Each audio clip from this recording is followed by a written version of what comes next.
Hi, and welcome to your online class. If you're traveling or perhaps just at home, for some reason you cannot make it to school, don't worry.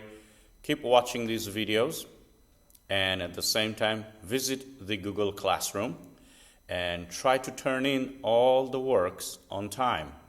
That way you will receive all the credits and also you will not have to make up when you return to school.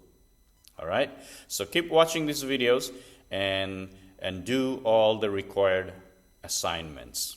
All right, keep watching this video now, and for more information look at the description box below and follow the timestamp. All right, have a nice time. Welcome to our online class. We are now on our third day of Zoroastrianism. And I hope you are reading through the materials and you're understanding, learning more about this ancient religion of Zoroastrianism, started by Zarathustra some 2,600 years ago. Now, if you have not yet read through the narratives, please pause the video and look at the description box below, and please go through and read the narratives so that you get an idea. And for each paragraph I will pose some review questions, so please listen carefully so that you understand and be able to write them in your Google Classroom assignment. Now, something about the assignment, please take note to type your answers directly into the Google document. All right, I do not want you to send me a PDF and then handwrite the answers. No, you need to use a computer or a laptop, not a tablet or an iPhone mobile devices. Okay, you need to get a proper computer and make sure you log in using your EIS email account. Please type the answers in red color font so that I can right away see the answers and grade them. Okay, so let's get started.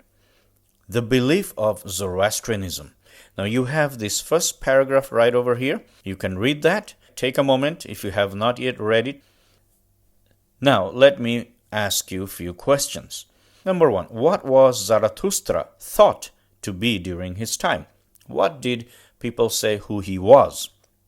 Well, Zarathustra thought to be a priest of the existing Iranian religion. What does that mean? Meaning he belonged to a religion that was already there before Zoroastrianism began. Some kind of primitive religion. Could be maybe a polytheistic one, but he was a priest of some kind.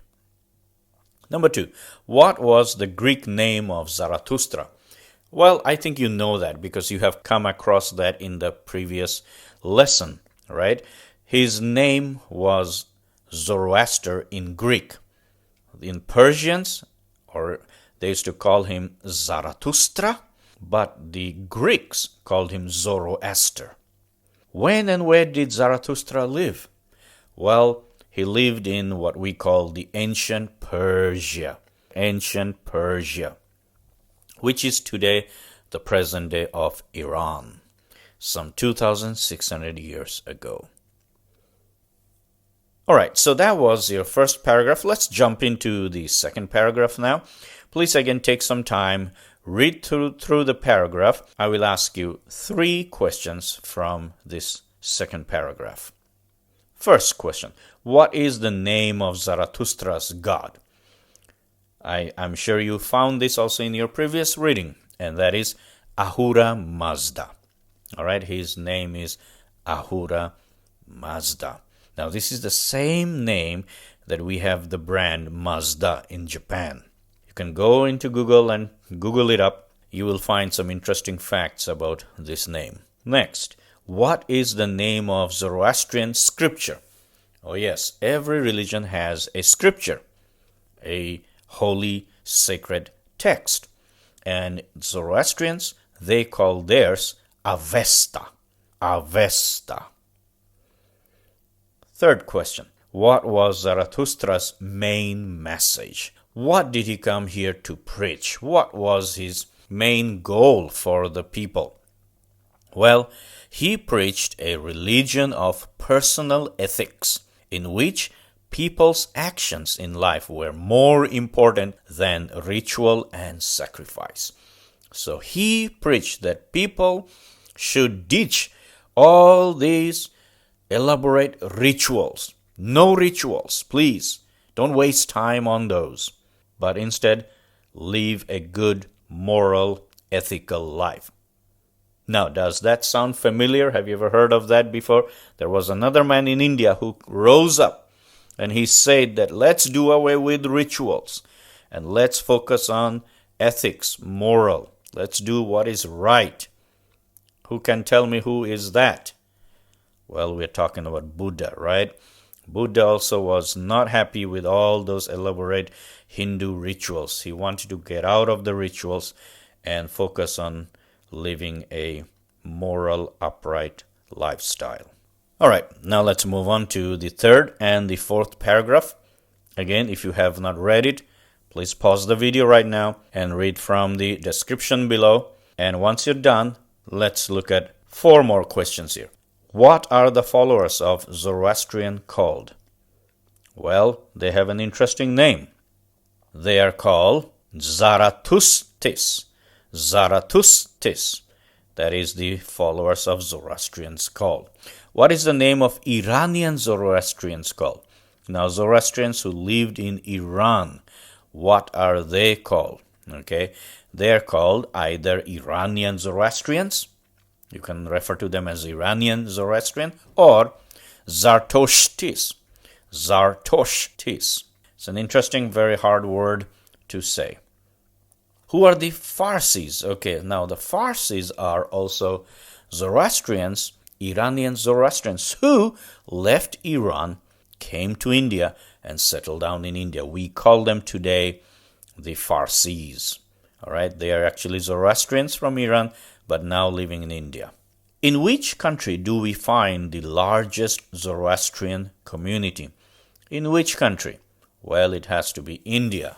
Around 70,000 of them live in India. 70,000. In Iran, where it started, only 30,000 today.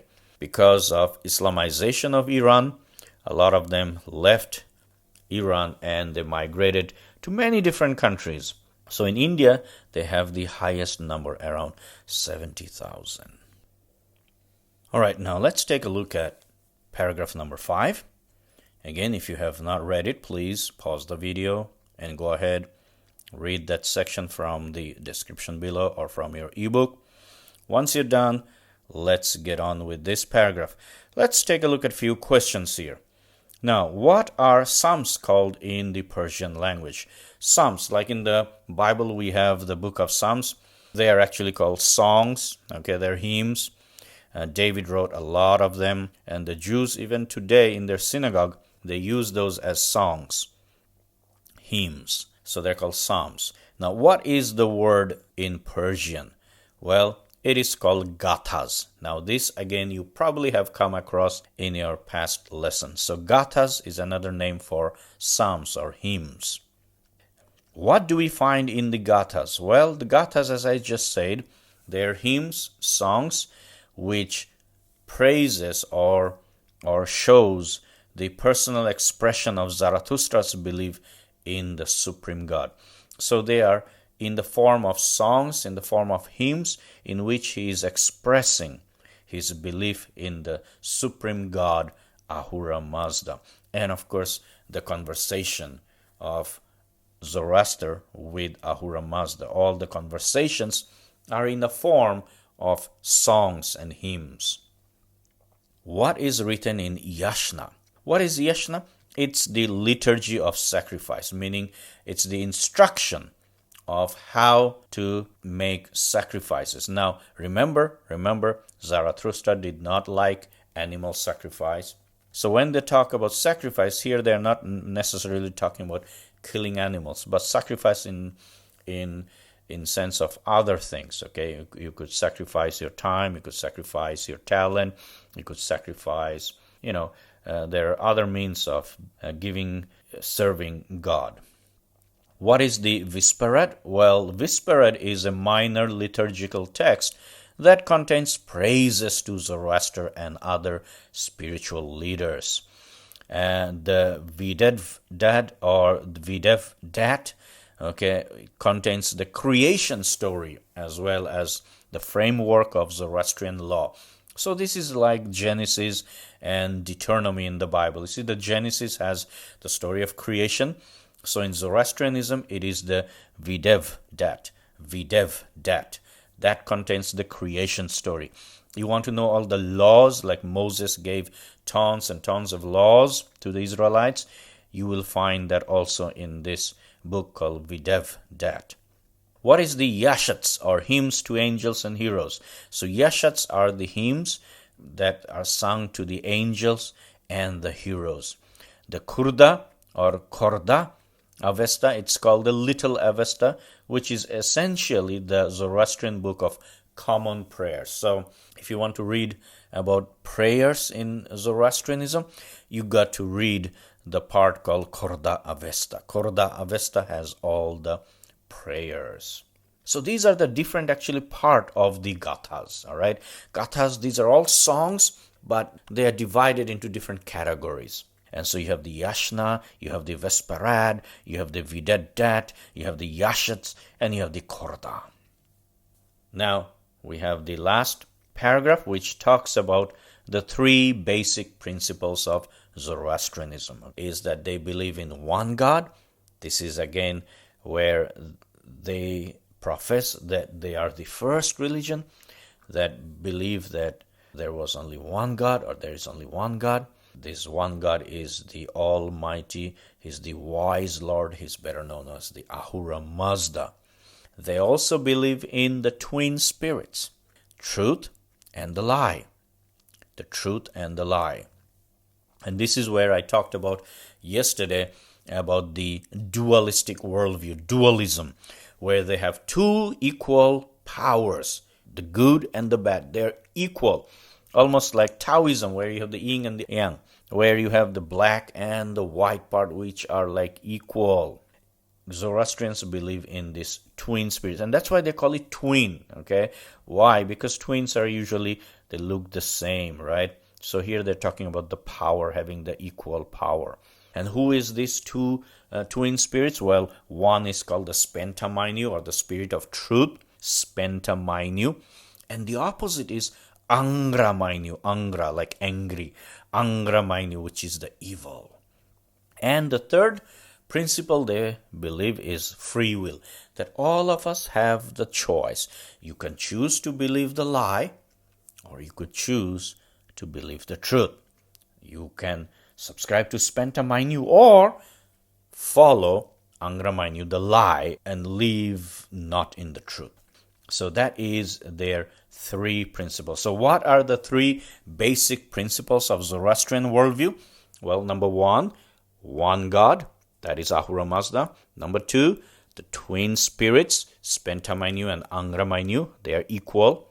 And number three, free will. Every human being has a choice to choose between what is right and what is wrong. All right, so that's our lesson for today. Write them down nicely in your Google Doc. Please type it directly in and make sure your answers are in red color font and turn them in. Now I'm seeing some of you are forgetting to turn in, clicking that button called turn in. You just type everything and then you close everything and walk away.